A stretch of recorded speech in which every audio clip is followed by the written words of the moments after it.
What's he doing? Is to go even further beyond. You're gonna see what Joey Wheel is all about.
Hey, what's up, friend? You are you interested in lack of skill? Yeah, or maybe some suck.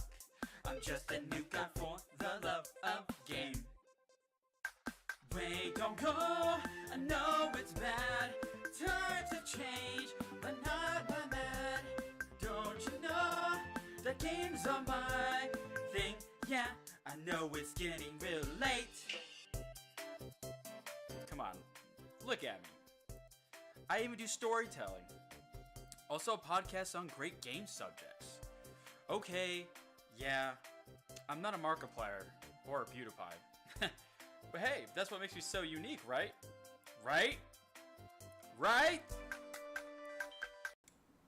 Well, hello everybody, and welcome to another stream of the Mass Effect.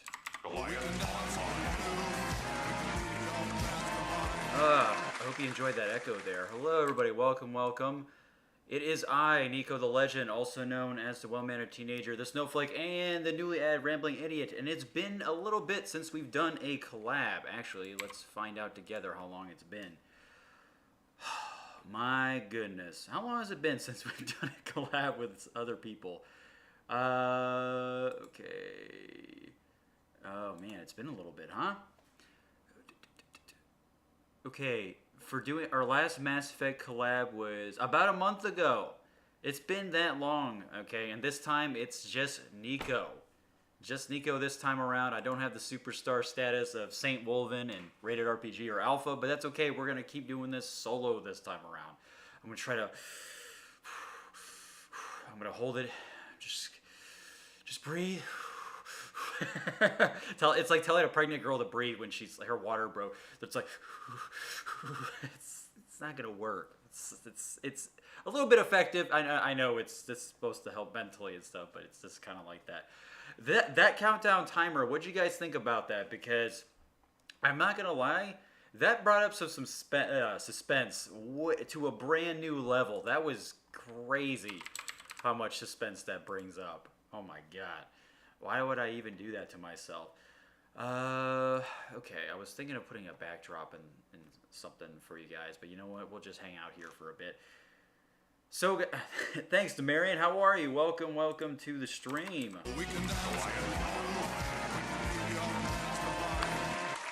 Demarion, you are a very, very good stalwart ally. You have been here for many of the Mass Effect streams, collabs, and stuff like that. I appreciate it. How are you, milady? Or, good sir, milady? I think it's milady. I can't forget stuff like that. Ew. So, this is the second Mass Effect Q&A. This is number 2, and today's topic, since it's been a little while, it's been just about almost a whole month since this whole Legendary Edition was established, in terms of just showing us what it's all about, the bits and bulbs. And, that's right. We're going to be talking all about that. This is that type of Q&A, guys, where you ask Niko the hard and difficult questions, and then I do my best to answer it. And, you know, if you don't want to ask questions, that's fine. That's completely okay. If you want to just hang around, that's perfectly fine. I appreciate you guys being here because that's what it's all about. You know, we're just hanging out, talking about Mass Effect, and there might be some heartfelt answers because I'm going to give you the truth. And everybody knows Niko likes giving the truth when it's talking about Mass Effect. I like to give my own opinion. Pesky Krogan, welcome, good sir. How are you? Marion, I'm doing pretty well. I had a great leg workout today. I did some plyometric stuff in the gym. I did some, I hit the punching bag today as well, and then I had a massage. I'm pretty zen, and I just woke up from a nap. I needed to just be so relaxed. I could have napped in the massage, or during the massage, but I was like, I kind of want to be awake and feel it out, because that's very therapeutic stuff. But if you guys haven't got a massage, make sure you get one, or else. Okay, so yeah, this is the podcast where you ask all your questions to Nico. If any curiosities, maybe things you don't know about the Legendary Edition that I haven't discussed, or maybe I have discussed and you want me to elaborate a bit further on it, it's fine. If it gets a little hectic in here, I'll do my best to control thyself. But I might, I just got a lot of passion, so I might give you some passionate answers and stuff. And there's nothing wrong with that, as long as it's the truth, right? If it's too much truth, it's bad, isn't it? But like I said, if you don't want to ask questions, you want to hang out, just feel free to chill. Hey, hit that subscribe button to Nico the Legend. We're almost at 800 subscribers. That's right, almost at 800. Thanks to you guys. I was hoping to hit 800 by the end of February, because we got pretty much 50 subs in January, and then it would be cool to get 50 subs again in February, and then just do that 4 more times for each of the month. Maybe reach 1,000. It's almost there, and then I could be a sellout and make all the money in the world. No, I'm just kidding.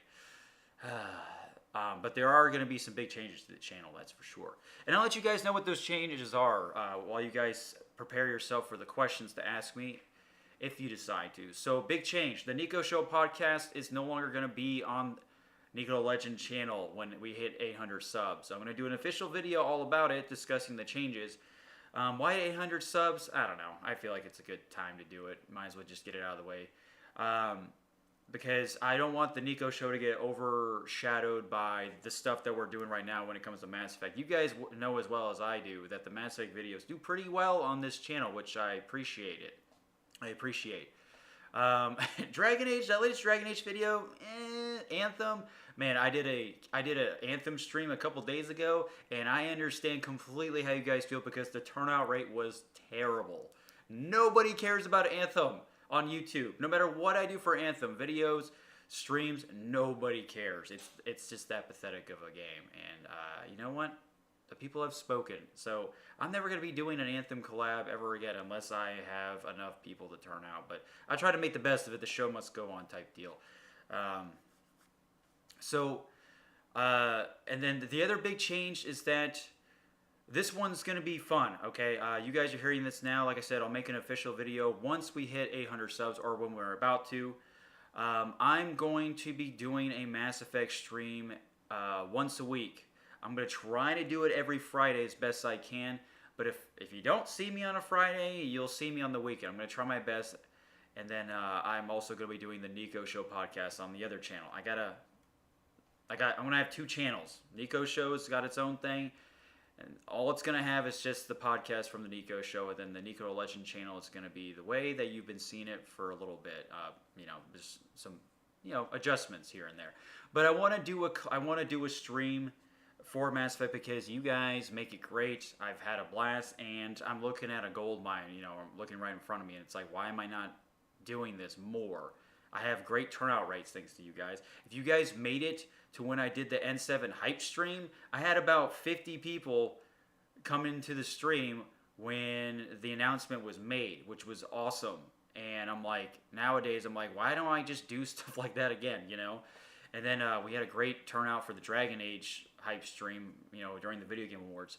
So I want to do stuff like that. I want to do it more. I want to get us, all incorporated because we like talking about Mass Effect. We like to play this. We like the universe, so on and so forth. And I'm just hoping that, we still have some pretty good turnout rates here. If not, like I said, the show must go on, and I have many ways to entertain whoever's in there watching or listening, and entertain myself. I can always read the comments. They're pretty entertaining. You guys have left the most entertaining comments I have seen in the past, in my entire YouTube small career. Not even a career yet. I'm not even a professional because I don't make money. But I'm just saying, you guys, you guys are interesting folk. I'll say it the nice way. So Demarion says I never played Anthem. That's okay, neither have I, because as soon as I saw Anthem being announced, I did not care. Because it's like, what? BioWare working on a multiplayer online like loot and shoot game? What? Have they? So question number 1 from Pesky Krogan. He is the first to take the plunge. Attaboy. That's my homie right there. And welcome back, Pesky Krogan. And welcome back everybody else who has been here before. And if you're new, appreciate it. Welcome, welcome. So have they given the Nomad the same driving stats as the vehicle in Andromeda from Mass Effect 1? You mean the Mako? Oh, hold on. Have they give the Nomad the same driving stats as the... Oh, okay. I think he means the Mako. So the Nomad's the vehicle in Andromeda. So here's the thing. We can actually talk about that. I don't think it's going to be exactly... I don't think it's going to be the exact driving mechanics. That would be fantastic, though, if it was, because the Nomad in Andromeda was pretty solid. I actually enjoyed driving around on the thing. It was pretty cool, and it worked like a charm. The controls were, like, precise. Now, the Mako, on the other hand, if you remember in Mass Effect 1, was janky as all hell.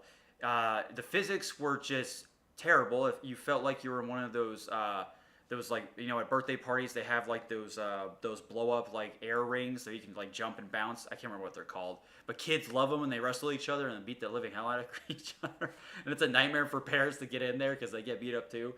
It's like that. It's like a bounce house. Yeah, the Mako was like a bounce house, and it was just horrible. It was a horrible time. It was just very loose controls, hard to aim, and it turned into a meme. Now, here's the thing. Hey, Gaming Today. I'll get to your question in a second. Appreciate it. How are you today, sir? Welcome, welcome. So here's the thing about the Mako nowadays. People are complaining and wanting the Mako to stay the same janky crap as it was in the original game. Now, I'm just gonna let that sit there. I don't know if you guys have seen articles talking about that, but there are people that are upset about the Mako getting adjustments. And you know what? Honestly, I think it's just because they want the meme to stay there. They hate, the internet tends to hate memes that change over time. But I'm like, you can always just play the first game that, you know, and if you want the meme to live on, it's always going to live on. But I need to take this towel off. That sounds really inappropriate. It's because it's green, you know. Fuck! Get this guy off me! Oh, that's funny. And you know what? I didn't really like the Mako's controls to begin with. It was a pain in the ass. I liked how you can just climb almost every slope of you know, so-called mountain or hill. But that thing would do, I don't know how many backflips it would do, how many times it would just like, you know, it's like a skateboard. If anybody knows what like skateboarding in general, you know skateboards aren't very good with terrain. If a skateboard goes over a pebble, you crash, you lose control. And that's pretty much how the Mako was. So I don't understand, well, I'm trying to right now. I don't understand in general why people are upset or wanting it to stay the same. I don't know. I guess they just don't want to reinvent the wheel or whatever you want to call it. But hey, with me, I'm going to be happy with this new change. I think people just, or maybe they're afraid to change or something. Maybe they just want things to be left alone. But I'm like, this is the one thing. Look, I understand if they were changing the story up, because that's definitely a no-no with me. I would be like, nope, not touching it. But the Mako is something that you use constantly, and it's pretty obnoxious and tedious, and it's not even, you know, you can't even really do much in it. It's just bounce house, skateboard, driving, bounce house physics, skateboard driving, and hitting a fucking pebble, and it's all over. You know, you might as well just say goodbye. Yeah, the Mako was like a bouncing ball in Mass Effect 1. Who would be upset about changes to the Mako? I wish I knew, but there are articles talking all about it. Let's see. 1 second. Gaming today, I'll get to you in a second, bud. Mass Effect Mako changes. Watch. Look, Mass Effect, I'll bring this up to you guys so you can see it. We're doing this live right now, of course. Look, whoops, let's get a better thing here. Look at this. Mass Effect fan, okay, this is one fan, okay? But just the fact that it's a thing, it's official apparently. Fan petitions to make Mako even harder to control in Legendary Edition, okay? So that's just one example. Look, here's another one. The Mako was fine. You're only annoyed about Mass Effect's checkpoints. That must be it. Okay. Come on. I remember seeing some other stuff. Oh, look. Here's another one. Fans asked to keep the original Mass Effect Mako. Now, this may be... Yeah, okay. They should or should not improve the Mako or leave it as it is with all its retro effect. Okay? Here's the thing. It's not going to happen because this game is pretty much done. And BioWare and Casey Hudson even said that this is a, not a re-envisioning or anything or a remake, but it's going to modernize the controls as best they can to get it close to maybe 2 and 3. Or just, so it's just not so jank. I don't see what the problem is with that. What's the problem? It's oh, God. Anyway, so I just showed you three articles. I don't understand why people look, this isn't like a who shot first in A New Hope, Han or Greedo, okay? Not even close. This is not the same thing, okay? This is just something that actually needed to be worked on. Mass Effect 1 is a very clunky game, so you know what? If you want to keep the original Mass Effect Mako, you might as well just ask for the entire Mass Effect 1 remaster to stay the way it was. Then why stop there, right? Why stop there? Because this is all in one package. It'd be awkward because Mass Effect 1 is all around a clunky, janky game. So if you keep everything good or decent, then why keep the Mako piece of crap? It's stupid. Stupid. Anyway, I just thought I could show you that, guys, on the fly. Now, I might just keep that up there. Okay, so gaming today. I appreciate your patience, good sir. Best one-liner in Mass Effect trilogy. Number 1 is, this is Commander Shepard, and this is my favorite place on the Citadel. That is number 1 of all.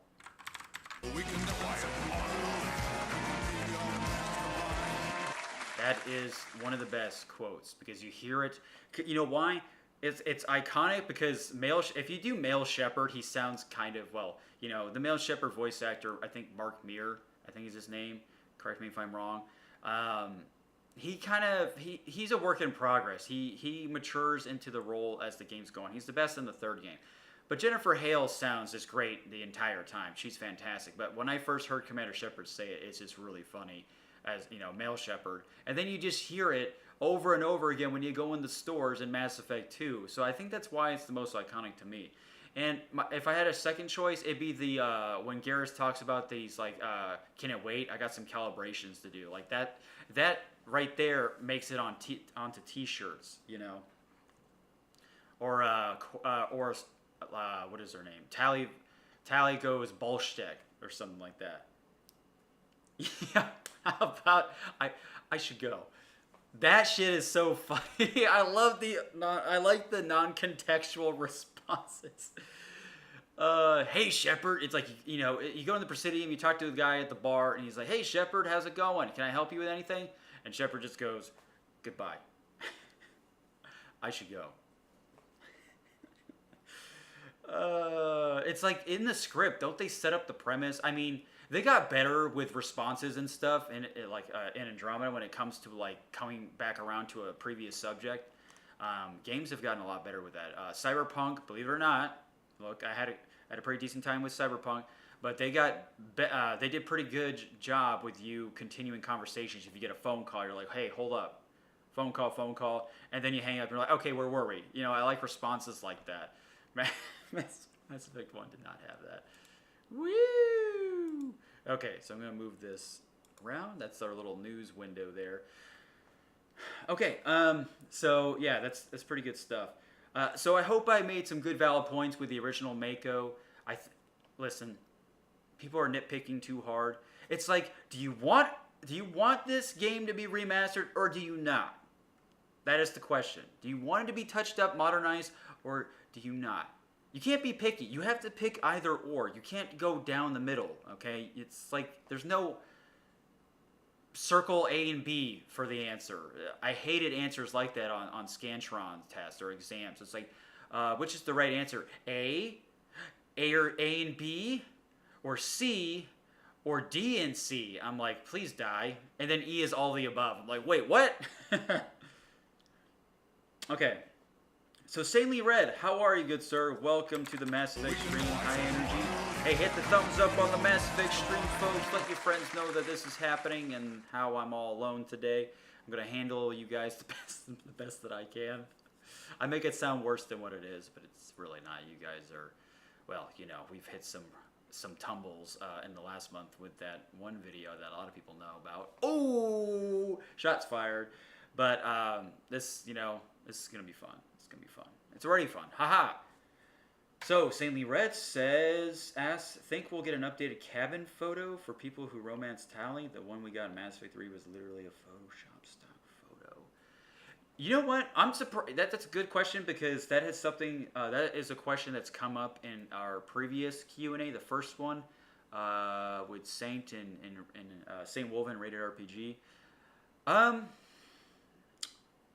There's a good chance that it won't. Like, I'm like 50-50 on it because it does seem pretty simple to fix.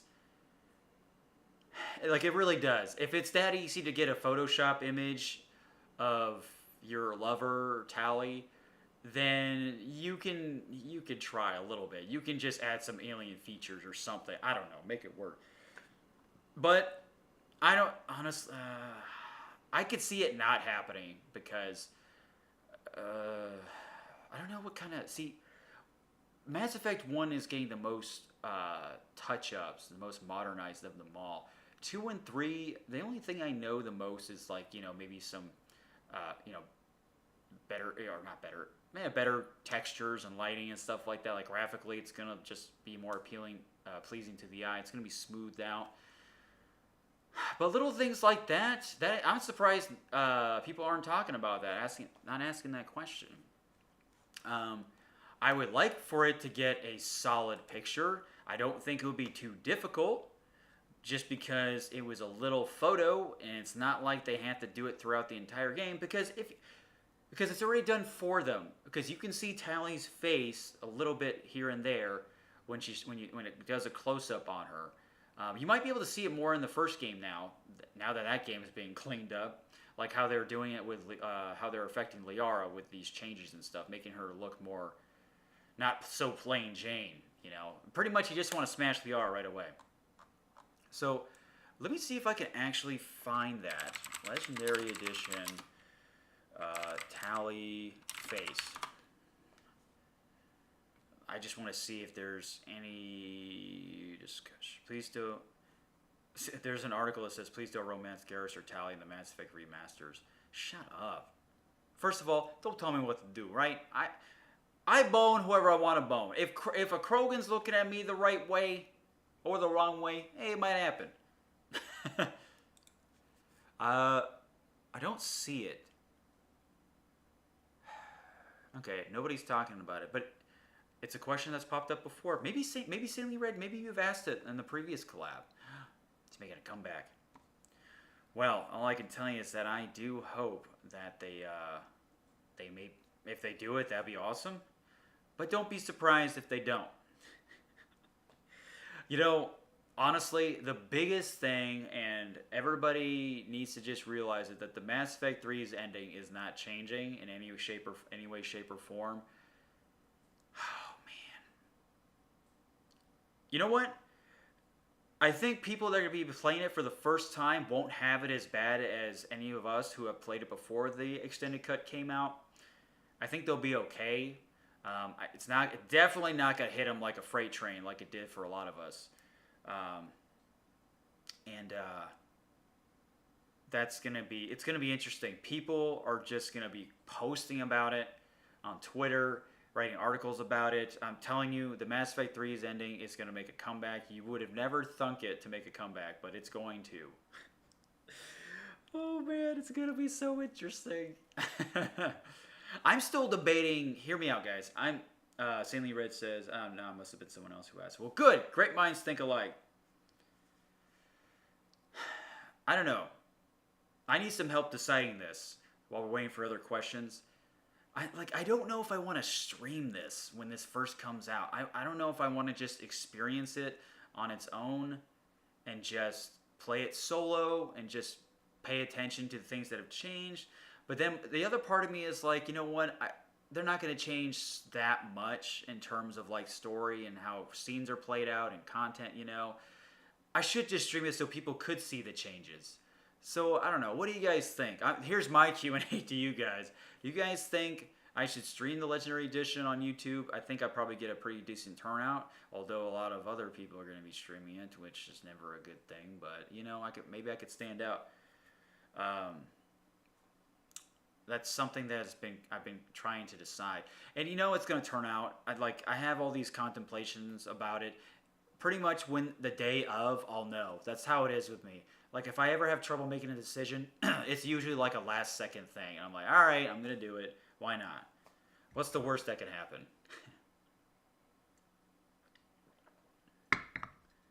Nothing. I'll be okay. No one will arrest me. Stop right there.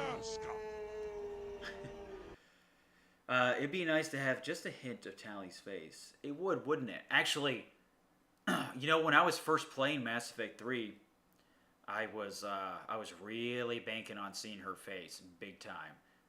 I was really wanting it. She does take it off, but you don't see her face. I'm like, why would you keep that suspenseful?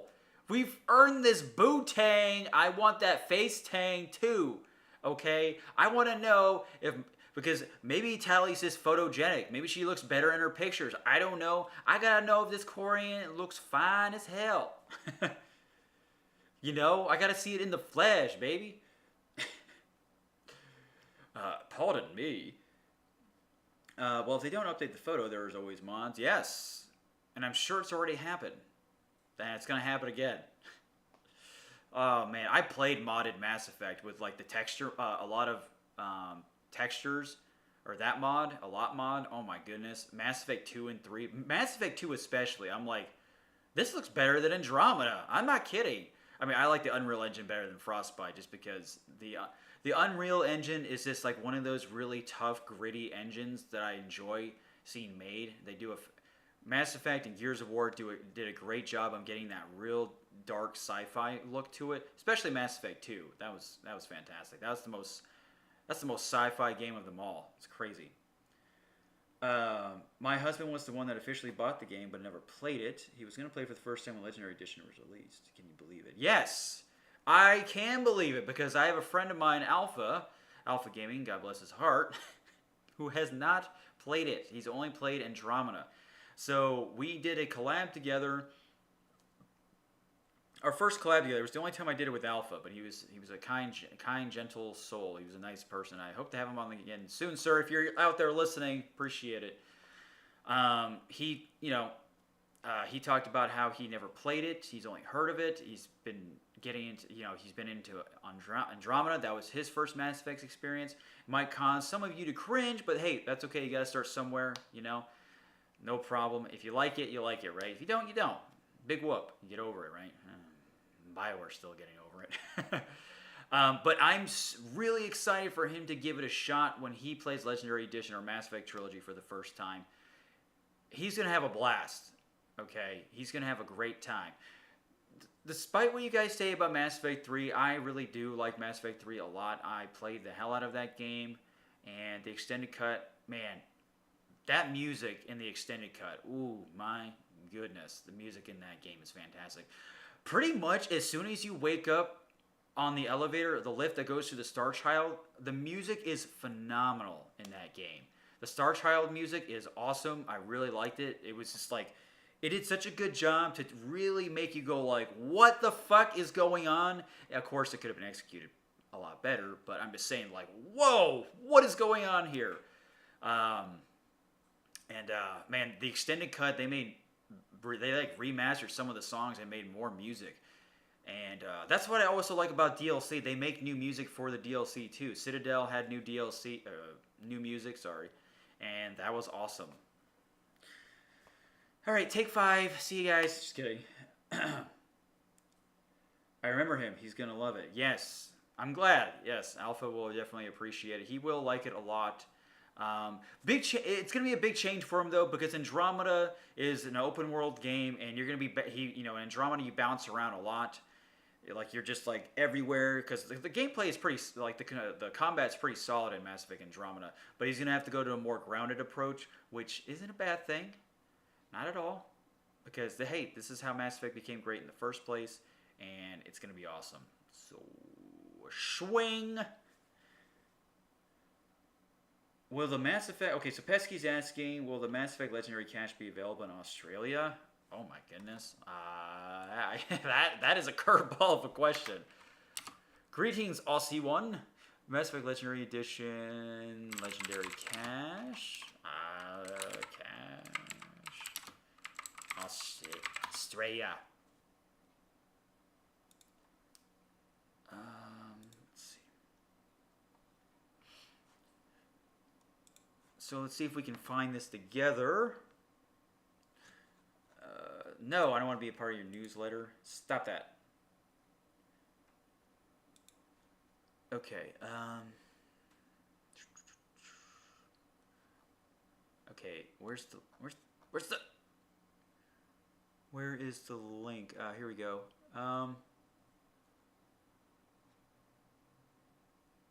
Purchase it from the... Oh, hold on. You cannot buy the cache at UK retailers. However, you can purchase it from the BioWare store. The first 7 days of the pre-order offers a $25 shipping discount.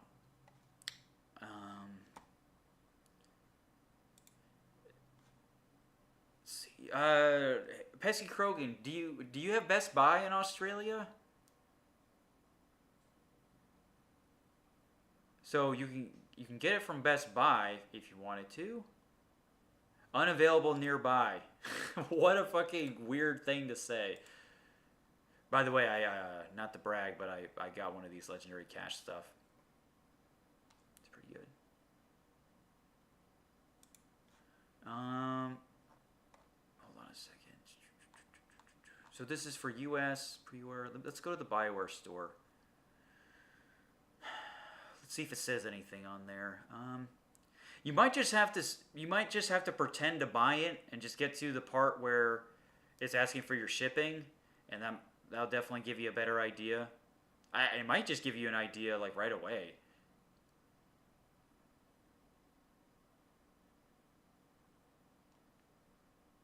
I don't know. Item will be ready to ship during the month of July and June. Teardrops. I wish I had it already. You know, if you were able to get the Legendary Cache before the game came out, you know I would be wearing it while I was playing. It'd be fucking funny as hell. I'm gonna be anytime I do a Mass Effect video, I'm gonna be wearing it. Like a little nerd. Like a little nerd. Blech. Okay. I can't find anything on it, good sir. Just pretend that you're gonna buy it. The best thing I could do. Or you can ask BioWare themselves with I don't know, contact them and send them an email or something. So Mass Effect 2 The Shadow Broker DLC has great music as well. I completely agree. That's one of the best missions in the entire franchise too. When I first played The Shadow Broker, I was like, whoa, this is cool. The Leviathan DLC is fucking righteous too. Favorite loyalty mission in Mass Effect 2? Alright.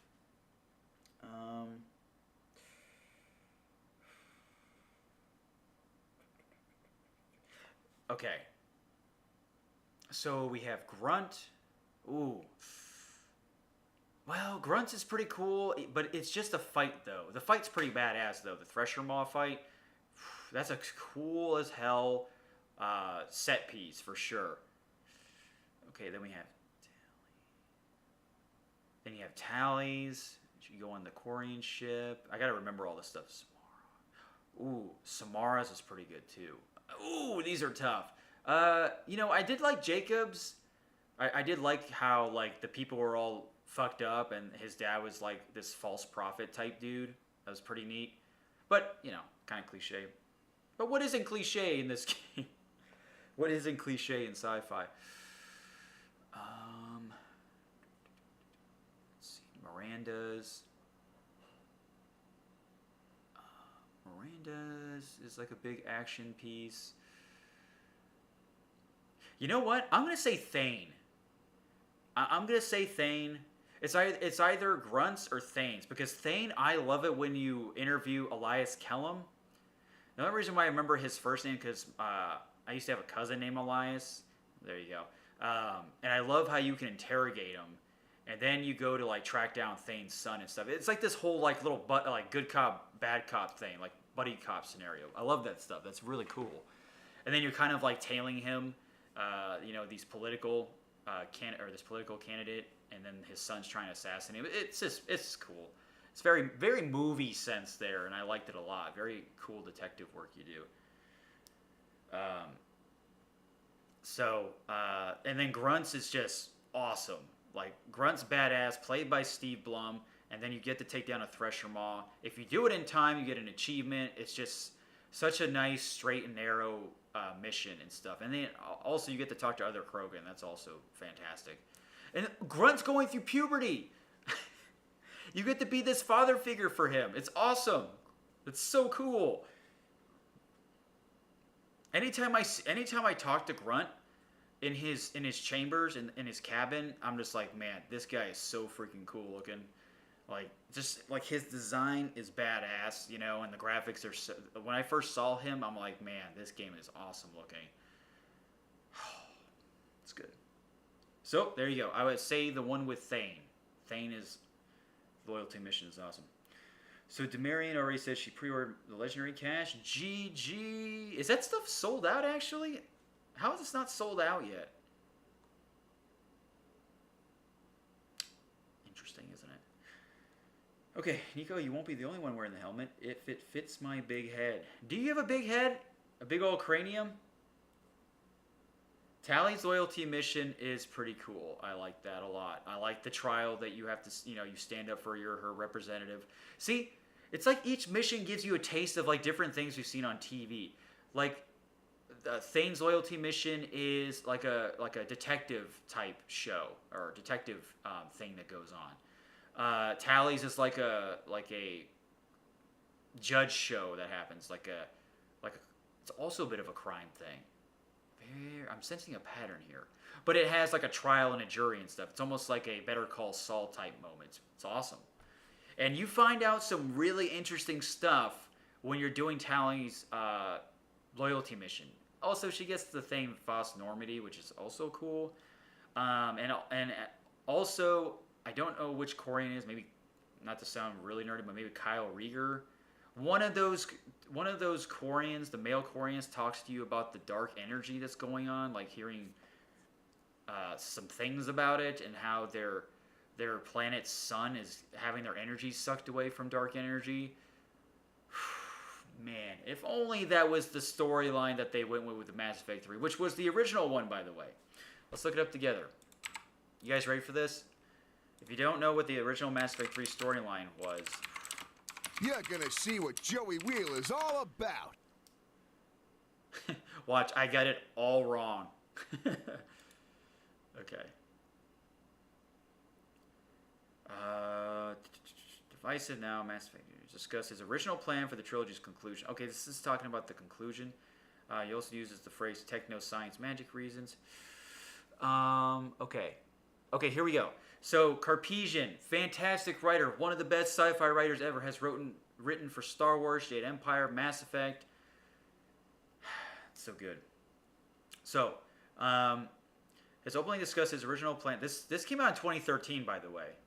This was still the time where they were releasing Mass Effect 3 stuff. Oh my goodness. Oh my goodness. Okay, so he admits wasn't super fleshed out. The plot would have revolved around dark energy, something that was mentioned in Mass Effect 2 but never expanded upon. Oh, it hurts. Oh my god, can you fucking imagine how awesome that would have been? Instead, we got the MacGuffin type plot with the whole crucible and stuff. Okay, so dark energy was something that only organics could access because of various techno-science magic reasons we haven't decided on yet. You know, like I said, he couldn't flesh it out. Maybe using this dark energy was having a ripple effect on the space-time continuum. Ooh!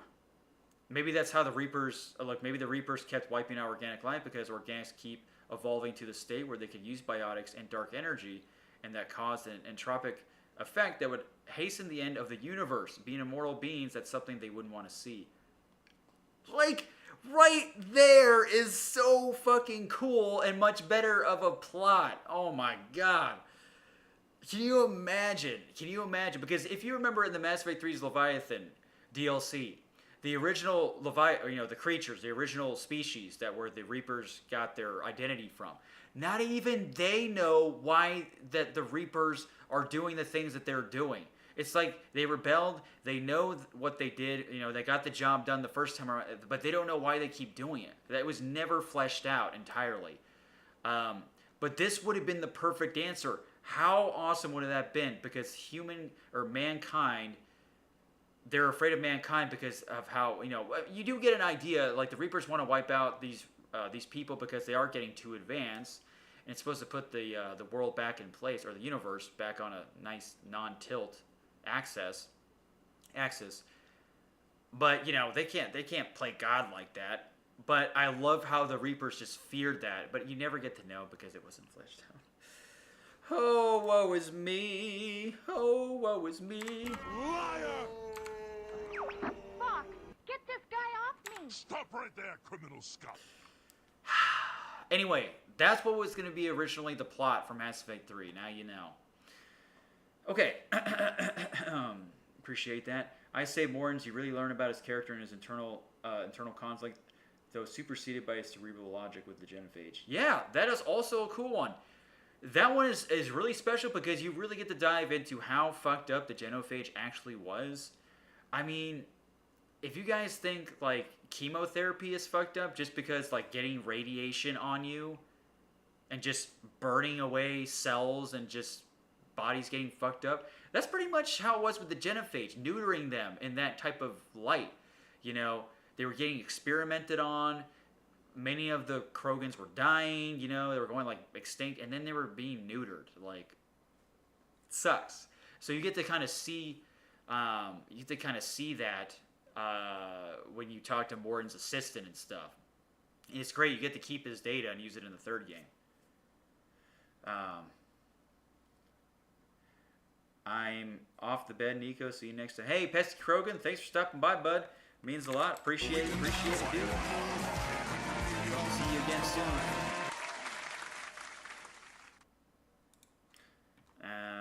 Yep, been streaming about an hour now. It's pretty good.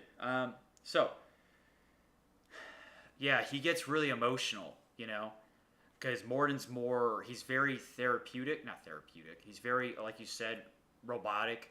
He can't stop to think about anything, really. He just keeps going, keeps rambling. You know, that's just like a part of his psyche to, like, cope. And then when he sees his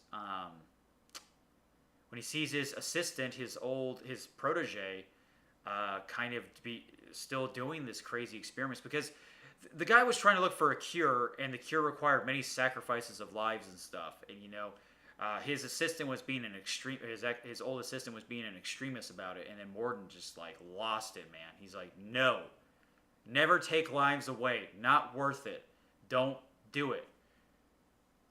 And he can kill him. He can kill his assistant. He can kill and you can allow it, and it's fucking crazy. But yeah, that's a really good one too. Morton's is pretty good. I like Morton as a character. I know some people that don't like him that much.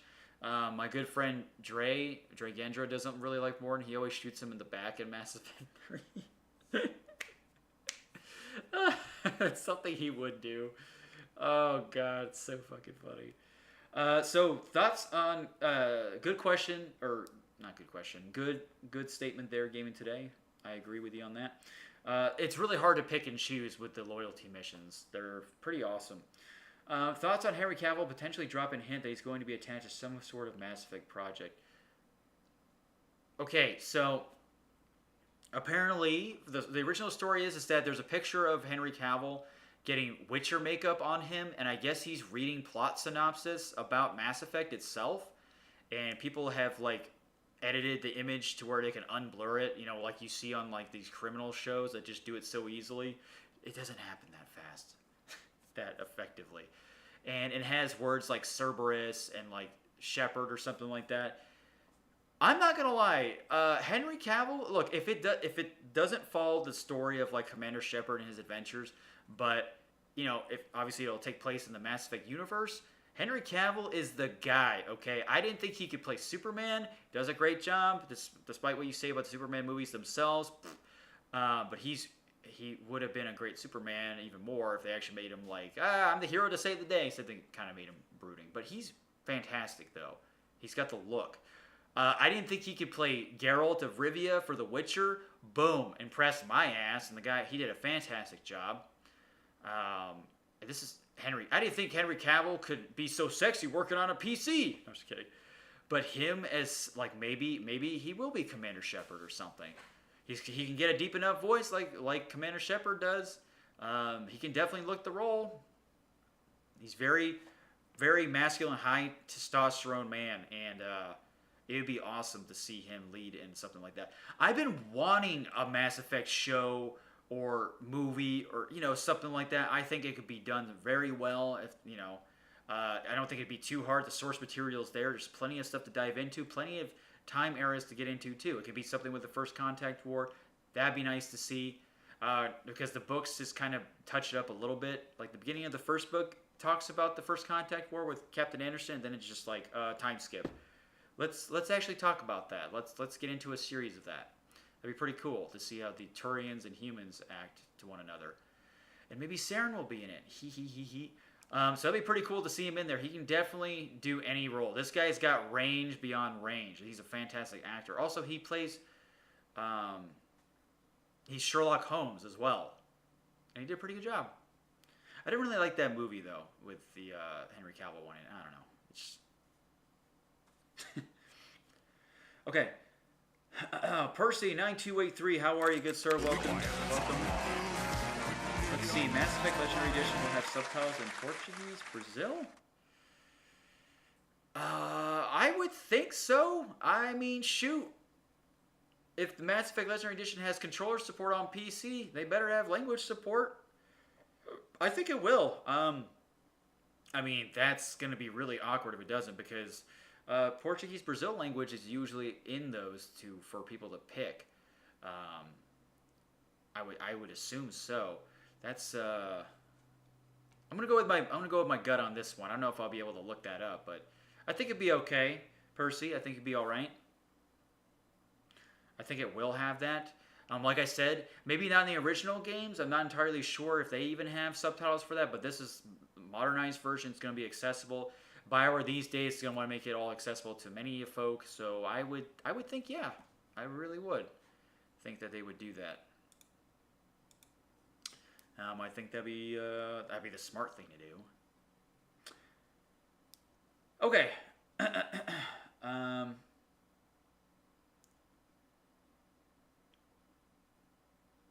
I'm trying to look back at the comments, Demarion. Oh, I didn't miss the question. I just haven't gotten there yet. I'm going one by one here. Okay. So, Demarion says sailing red. If that's true, I wouldn't have a problem with that. I think he would be a good Commander Shepard. The guy is a dream. A dreamboat. A dream comes through. The Reapers could even take him down. They'd probably dream about the Reapers. Or they'd probably dream about Henry Cavill. If that's true, I wouldn't have a problem. Okay. So, Demarion's question, it says, Nico! Hi, how are you? In Mass Effect 3, did you know that if you skip the Grissom Academy with Jack, she gets taken by Cerberus and you have to kill her when you attack the Cerberus facility at the end of Mass Effect 3? What? You what? No way! Ah, that's sad though. Oh my goodness, that is really sad.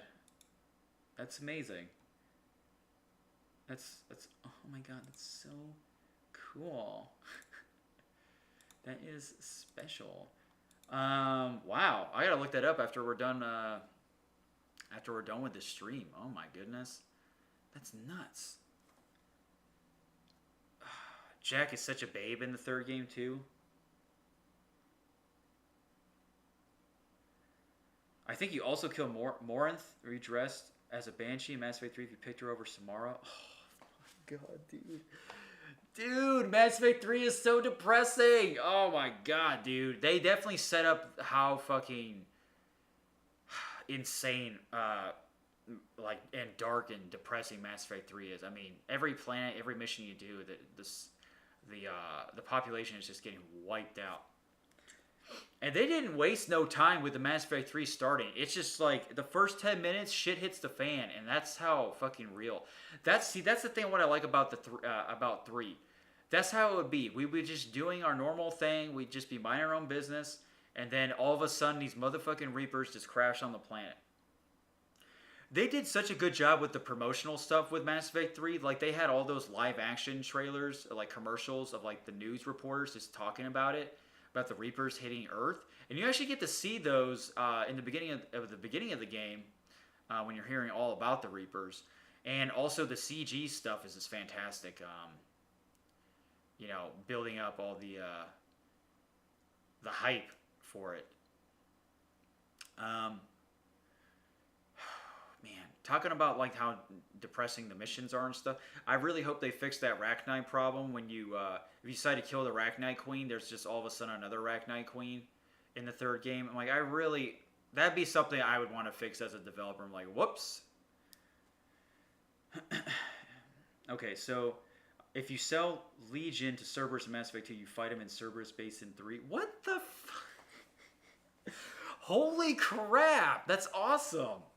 Damn. So if you were just a complete douche nozzle, well, it wouldn't make you a douche nozzle for selling Legion because he just, you know, I mean, you don't know, right? He could just be this type of rogue. He's a rogue AI, a rogue Geth.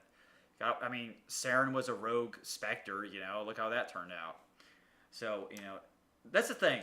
I like in the decisions in Mass Effect 2 and 3, or just in all of them. It's like, for the most part, when you make the really hard decisions, there's no right or wrong answer. It's just how you feel about the situation, and your rationality, your thoughts kick in, and it's like, okay, here we go. And man, what you guys are telling me, I did not know that after so many years. That is crazy. I appreciate it, though. John Fritz, welcome, good sir.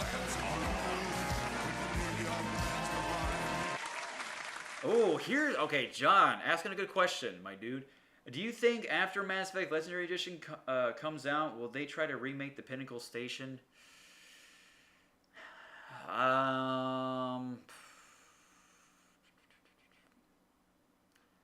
You know, God, that's a tough one. That's a real tough one. My gut is saying no.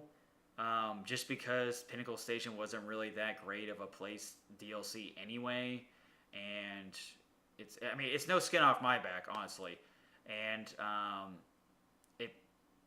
sure people, I don't know, I'm sure if they did a vote on everyone's favorite DLC, Pinnacle Station would definitely be at the bottom of the list, because all it is just like virtual stuff, and it's like, eh. Now, if it was Bring Down the Sky DLC, where it actually mattered with the story, which Bring Down the Sky was pretty cool, I think they would remake that, but Pinnacle Station, I don't know. I think just based on popularity, it wouldn't do that well. Maybe if they get enough people talking about it, they will. I think it'd be cool if they did, but I don't see it happening. I just don't. Just based on popularity alone.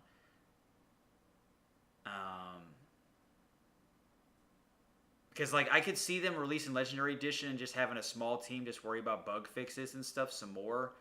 I don't think they're going to add anything else to the game because they're going to want to work on Mass Effect 4 or 5, whatever you want to say, and then the next Dragon Age. kind of like, shifting the resources.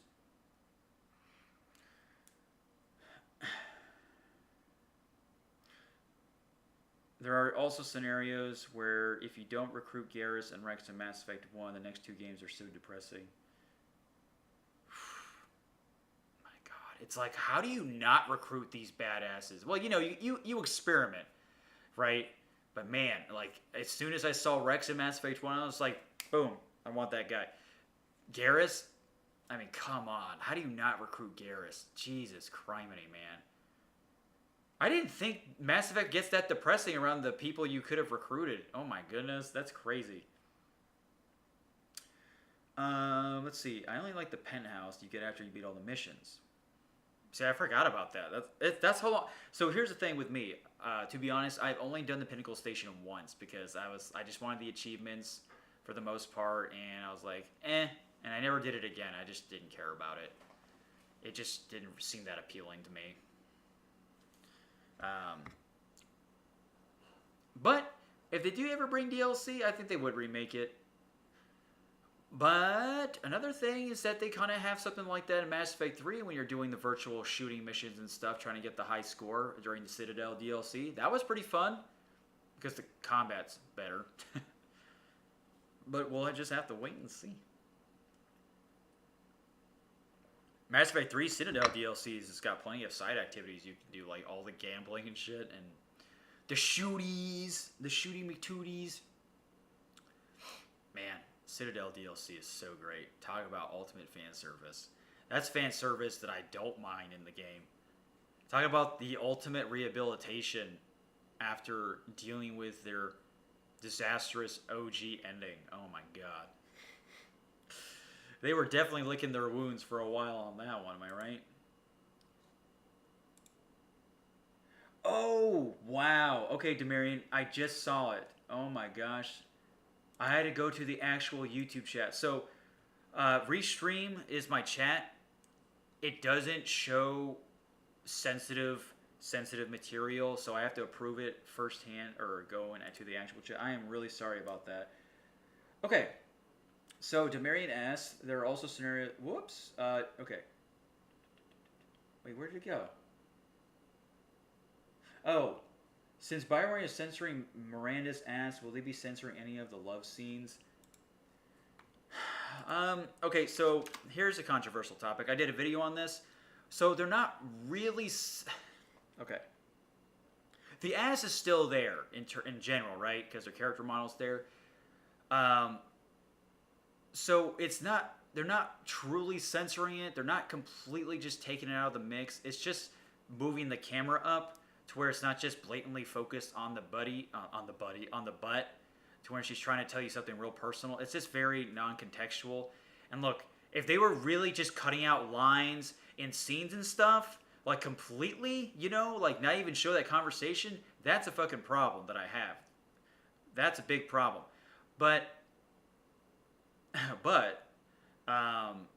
I read the article and stuff, they're only, because like when you see like female shepherd wearing a dress and she's like spread eagle, I can understand why they want to move the camera up, because it's just, they were lazy when they did the animations for male and female shepherd. Like female shepherd wouldn't do that. Maybe she would do that if she's really asking for some D or some carpet.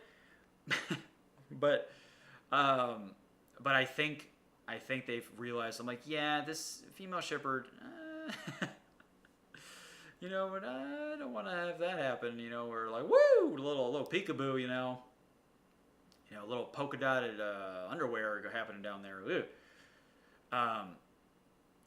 Now with the sex scenes, has it been confirmed that they are getting rid of it or changing that? Because I mean, I'll look it up in a second. I haven't heard anything about that. I'm sure people would talk about that big time over Miranda's butt. The thing is, Miranda's sex scene was very tamed. She doesn't get naked like Liara Sassoni does and Ashley Williams in the first game. That showed some bare ass and bare bod and some tatas. This one just shows her just like unstrap her thing, and then they just kind of roll around on the cold floor or whatever. something like that. I don't think it's gonna be changed at all. They learned their lesson the first time around in terms of like the news talking about it, they made it into something it wasn't. Even in Mass Effect 3, when you're boning someone or having sex with somebody, it doesn't really show that much. Like Ashley Williams, she's just wearing a bra and underwear, and that's it. And you're just rolling around in your boxers. So I don't think they're going to change it that much. I don't think they're going to change that at all, actually. If they did, you can guarantee I'll be talking about it, and also I'll be very upsetting spaghetti. So maybe they will stream it so we can all see it together. Okay, so John Fritz says, what about the multiplayer? I'll ask that question to you. What about the multiplayer? Can you elaborate, please? Good, sir.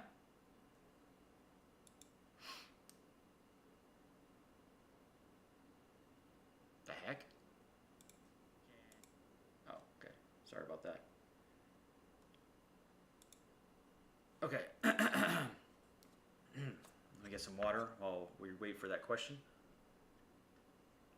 How are you guys doing? You guys doing good so far? I appreciate it. Okay, so I'll answer John's question because it's just a follow-up question to something he's already asked. Will it come out after the game comes out? No, it won't. And here's why. So, the fact that Anthem has been canceled, or the revamped version, and that's an online-only game. Nope, goodbye Anthem, right? They got rid of that. And they just took out the multiplayer for Dragon Age. So now it's single-player only for Dragon Age 4. I don't think they're going to have any multiplayer. If they did, it's not going to happen now, especially because EA's cutting the cord on that for BioWare's single-player games originally. I know people really enjoyed Mass Effect 3's multiplayer.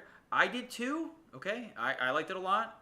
It would be cool if it was in it, but I don't see it happening just because EA's on a cutting streak. Cut Anthem, they cut Dragon Age multiplayer, and I don't see Mass Effect's multiplayer coming back with the track record so far. But hey, there's always Andromeda's multiplayer. There's always the OG Mass Effect 3's multiplayer. See, now my video about, talking about Mass Effect's Legendary is not worth it. If you haven't seen that video, it's the most controversial Nico video of all time. I still hold to it, truly. Especially nowadays, because you're not getting all the DLC, right? And you're not getting multiplayer. You're not getting the entire experience that you remember from the first three. Like I said, they better not have changed any of the stuff that made me fall in love with the game, like the story, or, well, if they changed Mass Effect 3's ending, then I'm like, okay, maybe if it's like the bomb diggity, wow, okay, maybe I'd be okay with that. But anything else, if they change it, which I know they're not that stupid, but I've seen stupid stuff happen before. There's going to be hell to pay. And guess what? No one will ever play their games again. I sure as hell won't. I'm saying it now, BioWare. If you change any of your stuff in the Legendary Edition, which I know you're smart enough not to, in terms of like story or characters and all that, even though they specified that they're not, I'm just saying, just for all of our sake, be hell to pay. Okay. In Andromeda, they show almost everything when Ryder romances Cora. Yes. I don't understand it. I really don't. When Andromeda came out at a different time in the gaming world, okay? This is when Gamergate was... When did Gamergate come out? Was that 2014? When did... Oh, God, I'm afraid to look this up. Gamergate. When did that start happening? Oh, in 2014. What do you know? So, Gamergate started to take... I don't know. Started to take hold of these games. Like... I'm trying to think of, like, the correlation of the two. It's really weird. It's like maybe once Gamergate was happening, they didn't want to censor anything, or... It's fucking confusing. I don't know. I feel like it did have something to do with it because people were really sensitive about when Mass Effect Andromeda came out. especially with that with the I don't remember the fucking character's name, the transsexual character that didn't get good. I'm not trying to change the subject here. I'll get back to it in a second. Didn't get good dialogue, and BioWare had to apologize for that. I'm like, really? Have some fucking spine, bros. Like, jeez. But that's besides the point. The point is that they did show ass and titties in Mass Effect Andromeda. I think they just wanted to show the full expression. They're like, yeah, look, we accept all bodies now. Before, we were really worried about this. I bet you anything Gamergate did have something to play with, a role to play for sure. Because Mass Effect 2 and 3, or you just didn't see any tits or nothing. Dragon Age Inquisition, you saw tits quite a bit. Yeah, it's weird. Really weird. Really strange. Now that I think about it, I don't know why Mass Effect 2 and 3 was so tamed. But Dragon Age Inquisition and Andromeda was not when it comes to, like, the sex scenes. Really bizarre stuff. Developers, you know, it's just wild how stuff like that changes. It's pretty crazy, right? Pretty crazy. Game development is a Rubik's Cube in itself. I'll never understand it. But, I don't know. They probably just had way different people work on Andromeda than they did on the original trilogy. That I can assure you of. So, will they do a gameplay before the game comes out, and will you do a walkthrough after it comes out? Let's see. Will they do? So, I think they will show a gameplay demonstration. They'd be stupid if they didn't, because people are, okay, so here's the thing. You gotta hard sell this stuff by a lot. Look, I understand that there are big fans out there. They'll buy whatever BioWare throws their way. I am one of those people. Even if I know it's gonna be trash or crap, you know, I'm still cautiously optimistic with the Legendary Edition, because all the stuff that's been released and what we've seen now that we've seen it in daylight. Gameplay, I hope they do show it. They better, which they will. There's still plenty of time for that. But you got a hard sell, especially with their reputation nowadays. BioWare's pretty much, now that Anthem's canceled, what a waste of time that was. Dragon Age, I haven't seen a Dragon Age game in a while. Good job. Andromeda was, so we're getting a lot of stinkers as of late. It all started with Dragon Age 2. Mass Effect 3 is ending, so on and so forth. But now, with this coming out, this is their chance for redemption. So, they better be on their best behavior. That's all I'm going to say. And, this pretty much, this right here, Mass Effect Legendary Edition is a very ballsy thing for them to do. Because they're bringing back a classic, and we get to see how they treat their games of something. We get to see how they treat their babies, their classics, okay, and they put it into the modern light. We get to see how that actually turns out, and it definitely will shape the way on if BioWare has actually grown up or has matured, has gotten out of the funk when Dragon Age 4 and Mass Effect 4 come out, or Mass Effect 5, whatever you want to say. So. Only time will tell, my friends. Only time will tell. So, so will I do a walkthrough after it comes out? If you guys want me to do a walkthrough, like, I'm still debating. It's 50-50 right now. I'll know definitely the day of it comes out. Knowing me, I probably will do it. But let me know, guys, if you would like to see it. If you would like to experience this with me. To see the remastered changes and everything from day one. I could try to do a trilogy playthrough as best I can, although it might be a slow and steady process, because me with keeping up with the same game is kind of tough. But if I'm doing it for the channel, I might be more motivated. So right now it's still up in the air.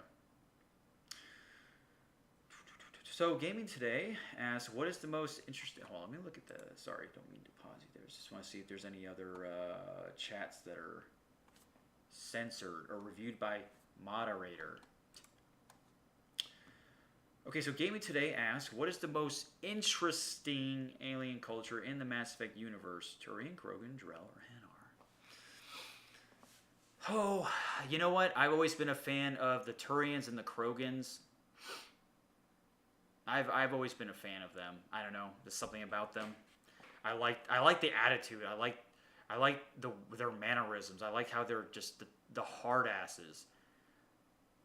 Vorcha and Bertarians, they're just like, they're extra, okay? They're just like, they got chips on their shoulders, you know? They got demons to fight. They're just very aggressive, vicious species. I know Krogans are pretty aggressive too, but they got some mild mannerisms where they keep their chill and stuff, you know?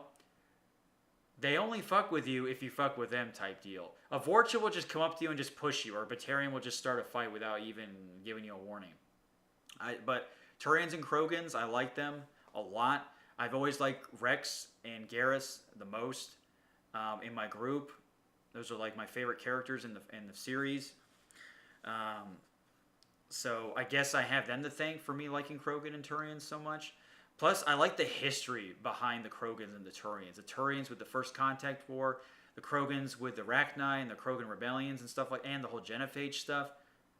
There's some deeply rooted history there, and it's great. Depressing as it is, it's great either way.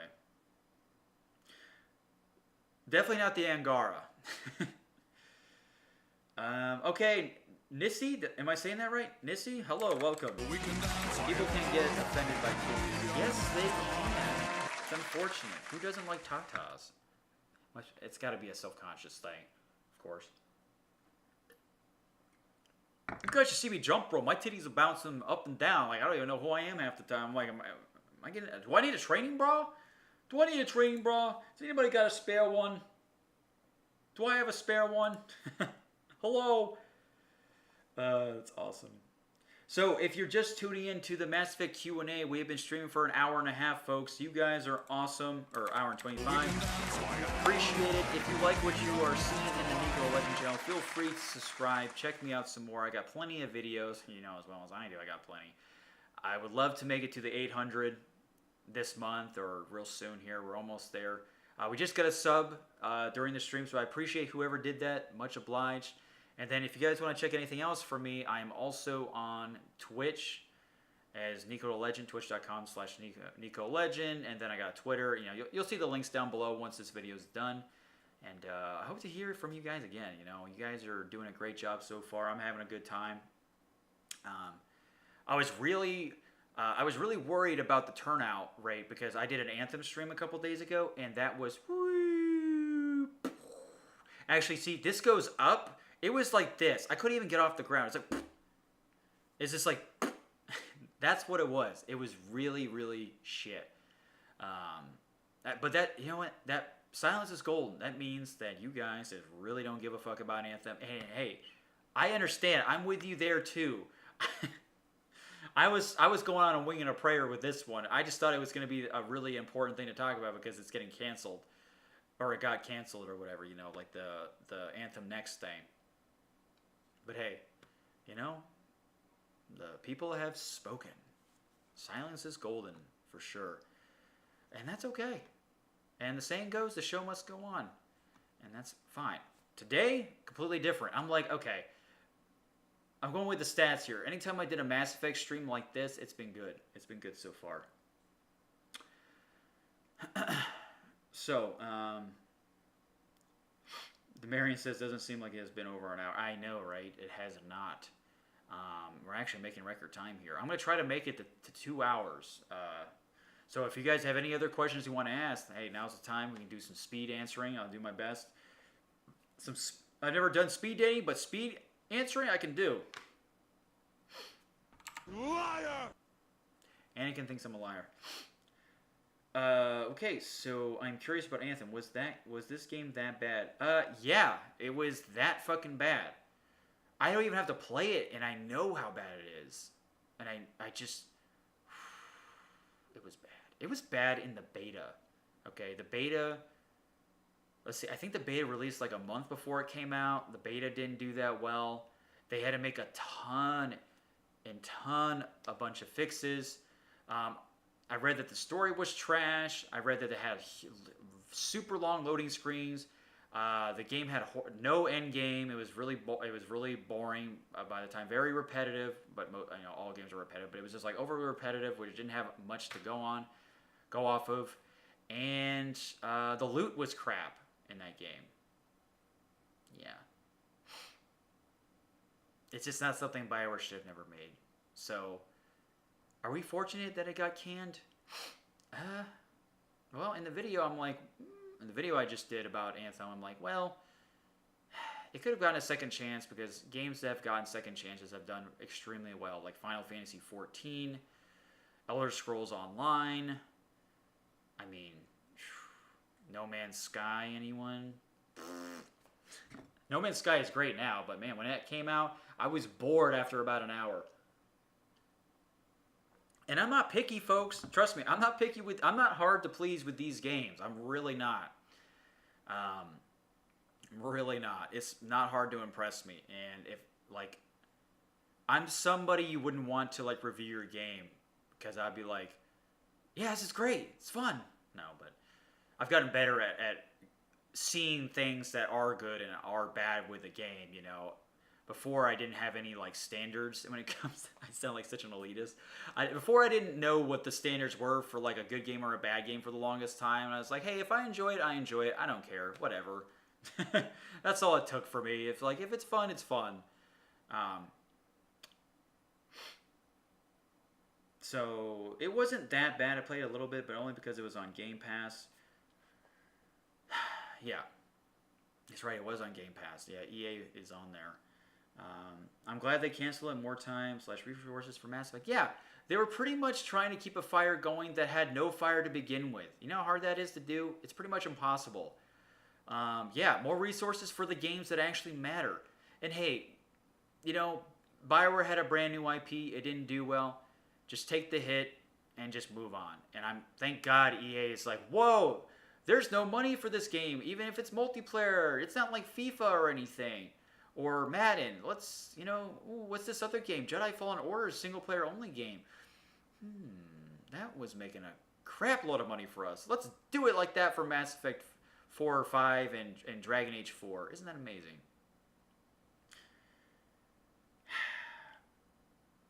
Okay. Wow, I hold Mass Effect at a level that I'm not sure any other game could reach. That's how much I love this series. Yeah, well, it's the space opera. It's the Star Wars it's the Star Wars for gaming. It's its own space opera, and it's amazing how much it caught fire, right, folks? It's amazing. Like, this franchise is more popular than I would say. I don't know. I have to look at the stats, but I could probably safely say that Mass Effect is more popular than Dragon Age, and I love Dragon Age. Don't get me wrong, but I play Mass Effect way more, definitely. And I love sci-fi. I love medieval fantasy. Don't get me wrong, medieval fantasy is what the NikoTheLegend book is all about, that type of genre. Well, you know, mainly because I'm not smart enough to do a sci-fi. Even though I can just make up my own stuff if it's from scratch. But, yeah. Too much math. Too much research. So, I could probably be okay with it. I'd be okay. But Mass Effect is just, it's just great, you know? Good times, good laughs. Good laughs, good times. What would happen if they made the Legendary Edition open world? They wouldn't. It wouldn't even be Legendary Edition. It would just be the next Mass Effect.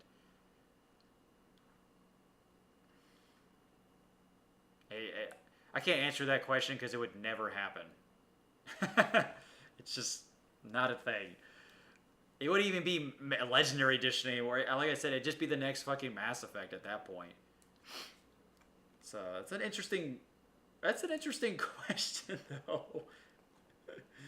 Oh God, that's fucking funny. It's a funny one for me. It's so funny. Okay. With Anthem canceled, does anyone think that BioWare could go back and try to fix the problems with Andromeda? No, they're not going to. That game will remain on ice for as long as time will go on, and I don't want them to go back and try to fix Andromeda. Just fucking Andromeda, okay? Just let it be known. Let it be the laughingstock. Let it be an example of what not to do for a game. Well, I don't want them to rewrite history. I don't even care. Just no more. I don't want them to focus on that game. The damage has already been done. You know, they made their decision. I don't want them going back on their whatever decision to, like, okay, we'll release the DLC now. No. Just let it do its thing. Just let it live in its own galaxy. I personally just want BioWare to focus on the next Mass Effect and the next Dragon Age. And if they somehow make the original Andromeda better by incorporating some of the stuff, the story elements, into the next Mass Effect, and somehow it works out to be really good. Sorry if I'm itching my nose right here. I just got itchy all of a sudden. Then that's great. Then I will be okay with that. It did have a lot of potential, but as most games do, it's either, you fly or you don't. And, man, guys, I don't have like a cocaine addiction or anything. It's just really itchy all of a sudden. It's just getting really hot and toasty in here. I think that's what it is. Well, I've been blabbering on for about an hour and a half. Andromeda, Live and Let Die. Yeah, pretty much. Just let it just drift in space until some poor soul comes across it.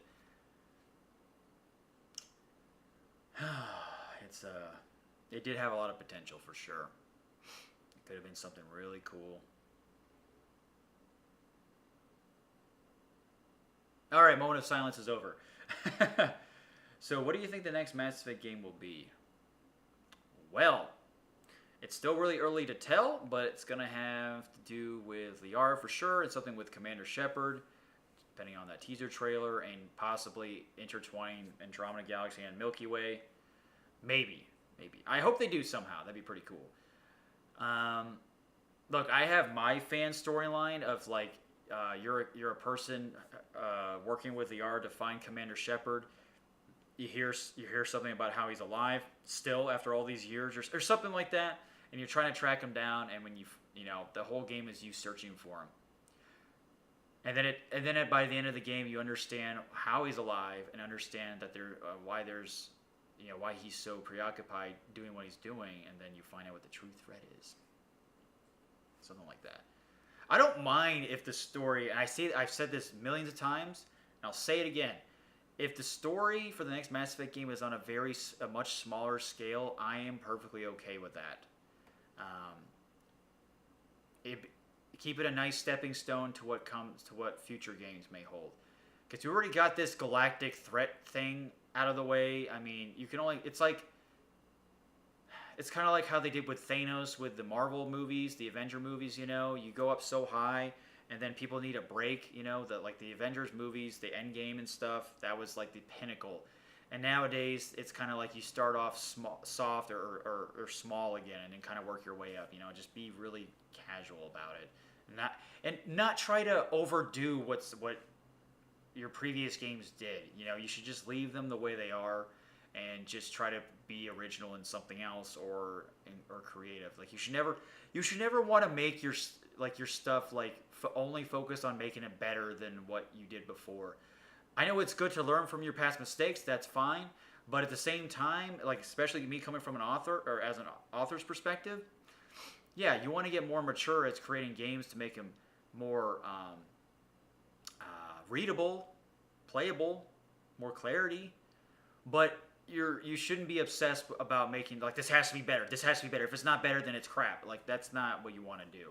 If you just take your time, make the game, make wise decisions, get help. That sounds like I need to go to therapy or something. Make it how you want it to be envisioned. In a nice, natural way, a nice flow, and make sure it's not just corrupted by,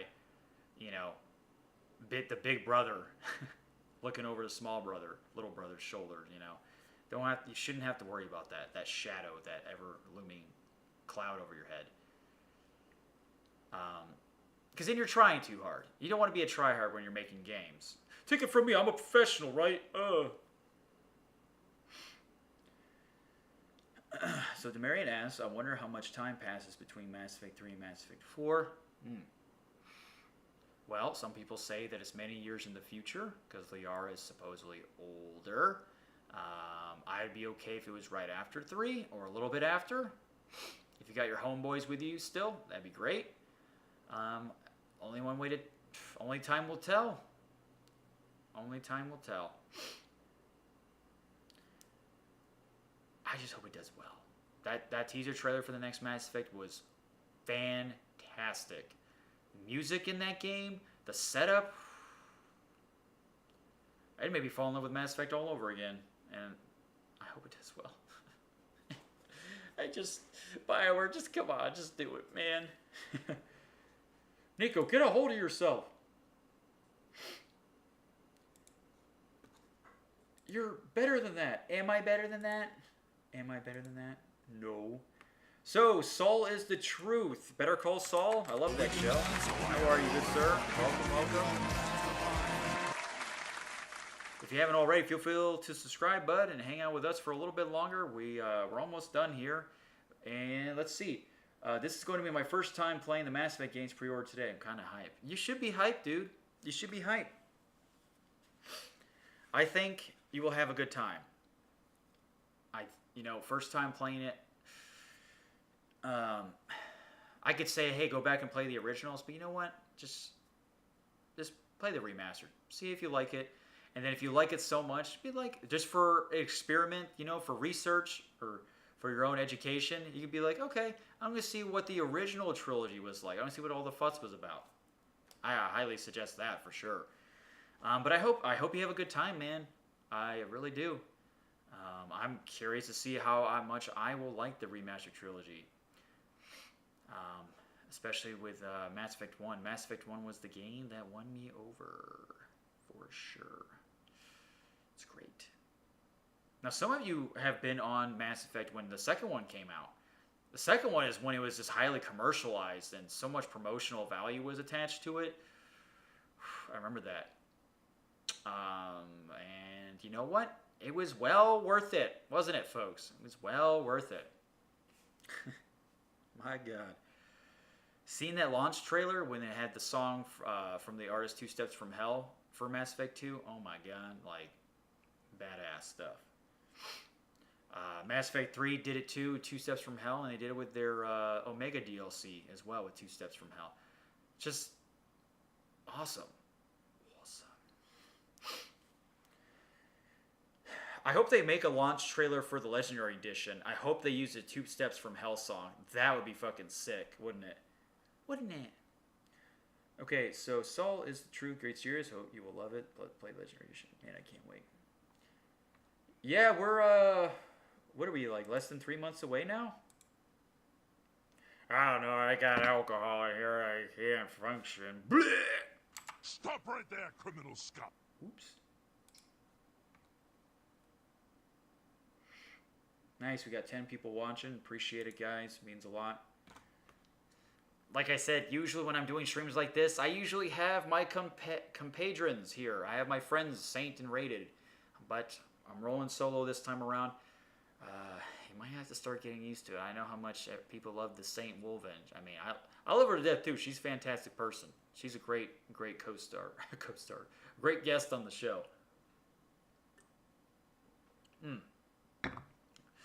So by the end of the stream, I'll let you guys know. I'll make the special announcements again that I made in the beginning of the stream for anybody who didn't hear it. I'll say it again.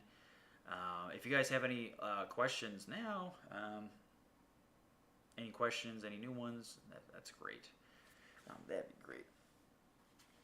Oh, man. Starting to get restless leg syndrome. I need to stop that. I'm alright. Nico used to have a heart of gold, but it's a heart of coal. Santa Claus doesn't like me. Whatever. I suck at baking cookies anyway. Are there any tips you guys can share for someone who's just getting started in the game? Are there any annoying things you found that you had to get used to when you first started? Good luck. Have fun. No spoilers. In 3, do I know you? So, oh wow, we just got some new people. Welcome everybody, welcome. So, honestly, Saul, let me give you a heart to heart here, good friend, newly arrival. I think you're in good hands. Honestly, I think for the majority with the trilogy, I think you'll be in good hands. Take your time when playing these games. Don't rush them. Okay, I know some people have to just play the game and beat it right away. It's like some competition or something. With me, I take my time with these games, especially role-playing games. And especially if it's your first time playing them. Take your time. Okay? And what do I mean by that? I mean just enjoy the sights. Enjoy the characters. Talk to your companions. Explore the galaxy. Explore these alien uninhabited worlds. Try to do as many missions as you can, but don't overwhelm yourself, because I want you to beat it. But the game's not as long as The Witcher 3, where if you do everything in that game, you'll spend like 500 hours in it, if not more. Ugh. No thanks. That story was way too long, as much as I loved it. But Mass Effect has a good length for you, good sir. Play it multiple times, too. You beat it once, play it again. You beat it twice, play it again. Play it a different way. Since you're getting the trilogy right away, play through the entire trilogy with the same guy if you want. If you are feeling like you want to play the game, the first game again, after you beat it already for the first time, play it again. Play a female shepherd, or choose a different class, or make different choices. Play Renegade or Paragon. There's a lot of different ways you can do this. Make a different looking character. Which I really hope the character customization in the Mass Effect games are better. Let's just say there. But ultimately, take your time and enjoy the ride, because it is... And I'd like to hear from you again when you beat the third game. I want to hear how you felt about that ending. Nobody say anything about it, okay? He might already know about it, but don't spoil it, okay? Don't spoil it for him. I'm going to do my best now. But I'm just saying, don't look at the internet as well. That's one final tip. When you're playing this, go off the grid. Don't look at anything in regards to Twitter or any article. If you look up articles like off IGN or just through your feed and stuff, don't do it, dude. You're gonna the game might be spoiled for you, and you don't want that. Okay, I'm gonna try my best to do it too, even though I played the hell out of these games for back in the day.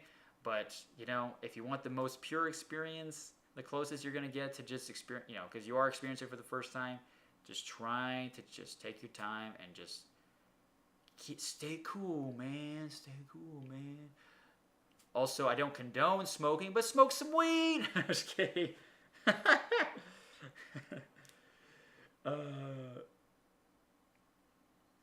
So, Rest in Pepperoni. Classic. How are you, good sir? Do you think the ending will be changed? Nope, it will not. But people will still be hoping that it will be. I'm even hoping that it will be, but it's not going to. They've already said that it's not. Nothing. It's not going to be changed. Sorry, folks, if you were hoping for a change. It's still the same. It's going to be the same. The same way you remember it. Your choice says, I'm glad I can play my favorite trilogy again. How do you feel about Dragon Age 4? Okay, so here's the thing with me with Dragon Age. Good question. Welcome, welcome. I never had a problem with any of the Dragon Age games, okay? I know that's saying a lot because people did not like Dragon Age 2, and there are people that didn't like Dragon Age 3 because of so on and so forth. Look, I like them all.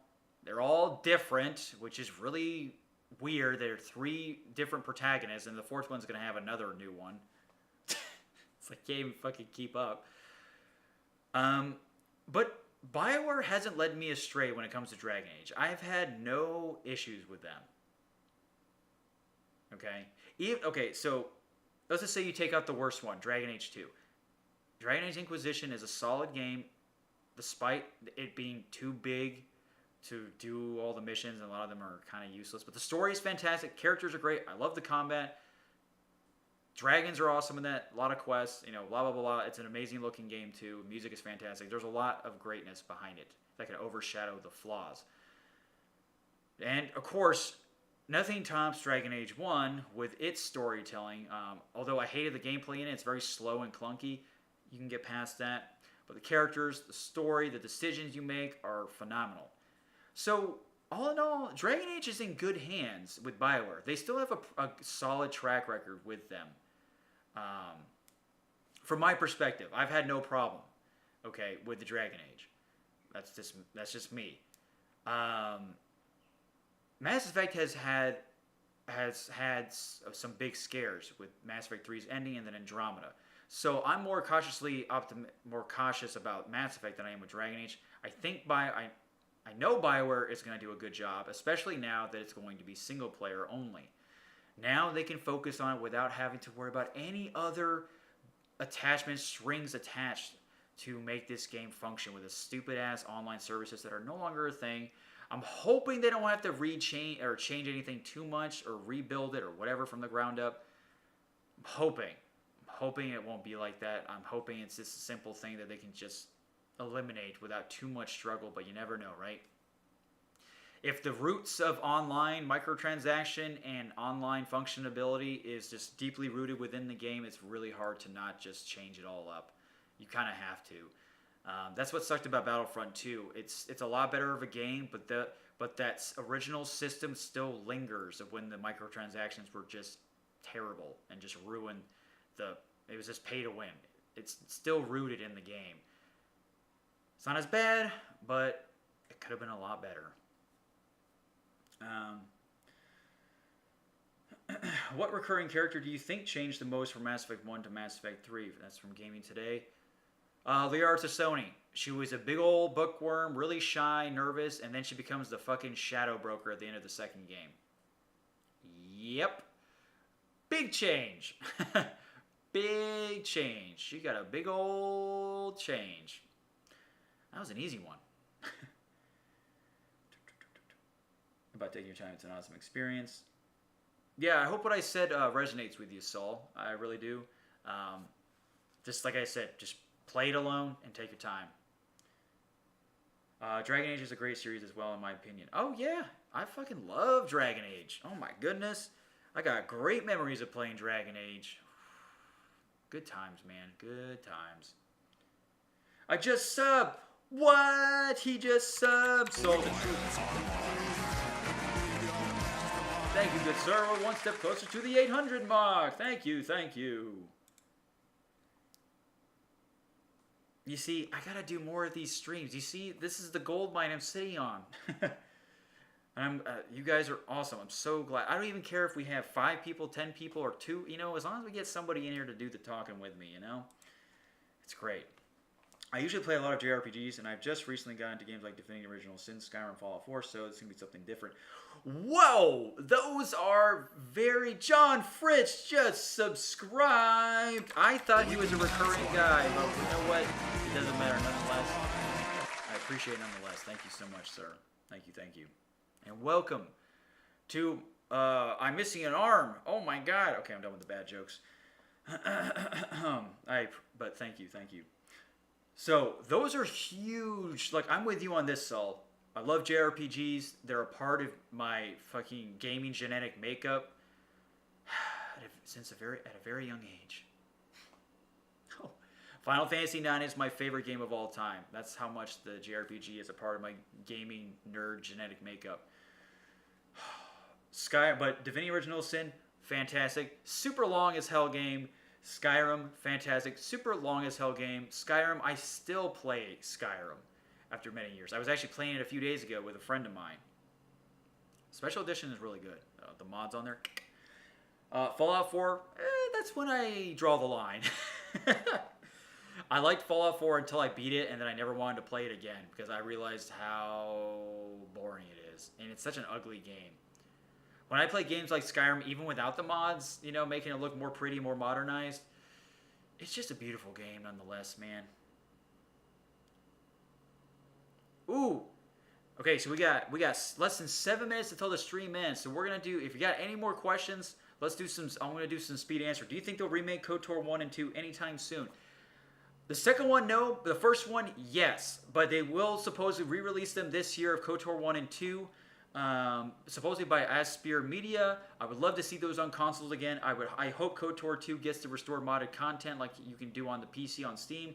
And I want to see those games modernized with great resolution and so on and so forth. And God almighty, I hope Aspyr puts the restored modded content in there because I won't want to play it on consoles because it is in dire need of it when you're playing it. But KOTOR 1 is supposedly getting remade, I think, by Aspyr Media. I think they're re-releasing the 2, or it's a different company that's remaking it. Anyway, the rumors are pretty high and mighty. I did some videos on that. I love Knights of the Republic. It's such a damn shame that the first game has not been modernized yet on PC or on consoles. Same thing with the second one, except the second one on PC has been modernized with the resolution settings and optimization. It's a great game, and you gotta download. Look, if anybody's been curious about Knights of the Republic, please play it. Knights of the Republic 2, if you have it on PC on Steam, get the restored modded content. You will definitely need it because the game is pretty half-baked because they had less than a year to work on the game. Obsidian, poor Obsidian. They managed to get lucky with Fallout New Vegas because that game's great. Okay. Have you played Resonance of Fate? Please play. I have not. I think I see that on sale a lot, Resonance of Fate, but I will try to remember that. I'm going to keep it right here so I can look at it when we're done here. Resonance of Miranda's Butt. That's a funny joke, right? Ooh, look at me, I'm Nico. Ooh, funny. Hey, someone's applauding me. Someone's giving me applause. Okay. So, last 5 minutes we got here. I'm going to let you guys know. For everybody who's been here, thank you so much. Another round of applause for you guys. Nico did it by himself. I knew I could do it. I mean, I'm just so used to being with my homies, you know, when I'm just like solo for a little bit. I'm a rogue Spectre now. So, we've about finished this stream. It's been a great 2 hours. I had fun doing this Q&A. You guys should definitely check out the first Q&A because there's some great questions that were asked there. It's about a month old, so you'll have to do a little bit of digging. With that said, let me just tell you the special announcements. There will be a special video for this when I hit 800 subscribers. First one is The Nico Show. If you don't know what that is a special podcast that I do on the YouTube channel. It's on Spotify. It's on Libsyn. That's a podcast website, libsyn.com. Look up The Nico Show. That is me doing podcasts on our favorite things, anything gaming, and that it's just solo me. Like I said, YouTube, Spotify, and Libsyn. I'm taking The Nico Show to its own YouTube channel. It's going to get a brand new channel. I'll let you guys know, like I said, with the video. The reason why I'm doing this is because I don't want the channel, everything else to overshadow it because, you know, The Nico Show has much potential, and these Mass Effect videos that I do overshadow it by a lot, you know, because podcast stuff, it takes a while, and I want it to have its own identity for sure. Be independent, you know. So that's happening at the 800 subscriber mark. And then the other one is that I'm going to want to do these Mass Effect streams once a week. I'll find things for us to talk about once a week. I don't know how long the streams will last. We'll see how far it goes with you guys being, of course, incorporated into it and involved. But we're going to be talking about our favorite things when it comes to Mass Effect. You know, maybe some news comes out and I want to spend an entire stream doing it. Everything else is going to be the same, though. The informative stuff that you see me do, the small little news videos, that's all staying the same. Everything is staying the same, but the Nico Show will be leaving, and then you'll see more Mass Effect streams at least once a week. Because, I mean, you see what's going on right now? This is great. You guys are making this great. It's awesome. Really, really awesome. So, yeah, you can do it. I'm trying to. YouTube's been kind of boning me lately. Usually my Dragon Age videos do pretty well, but it's like, Anthem, man, 2 stinkers in a row. It's pretty sad. But you win some, you lose some. But this stream, got 2 subs out of it. Got you guys, met some new people. Appreciate you guys are awesome. So, with that said, folks, another round of applause. I thank you so much, wholeheartedly, for you being here. I have been your host, Nico the Legend, also known as the Well-Mannered Teenager, the Snowflake, and the Rambling Idiot. And if you did like what you saw today, you are always welcome to leave your feedback and thoughts below. You'll see the links to the different platforms for Nico. I'm on YouTube, Twitch, Twitter. I got my own Discord server. I'd love to have you guys there. Please feel free to stop by.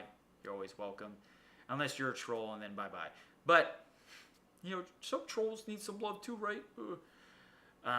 It's been a pleasure. And, you know, I hope to do this again. You guys have been great. And I appreciate it. I really do. It means a lot. Still Pathfinders. This has been Nico the Legend. Signing out, Pathfinders. Goodbye.